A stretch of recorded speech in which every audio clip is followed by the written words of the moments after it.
Maombi ni mazungumzo kati ya mtu na Mungu, kama mtu anapoongea na rafiki yake au baba yake ambaye wanapendana sana. Sasa katika maombi huwa tunapokea maagizo. Hayo maagizo ni mafunuo au sentensi ambazo zitakujia, ambazo ukiziingiza katika utekelezaji, maisha yako hayatakuwa ya kawaida, yatatokea mabadiliko makubwa kwenye utendaji wa maisha yako. Sasa basi, kuna watu wanasema nilikuwa naomba, sasa hivi siombi.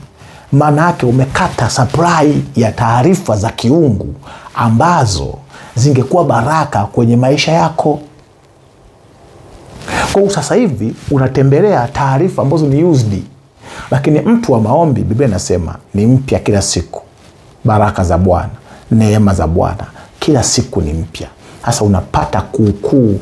Kwa maombi yanaleta mtu kuishi katika upya wa kila siku.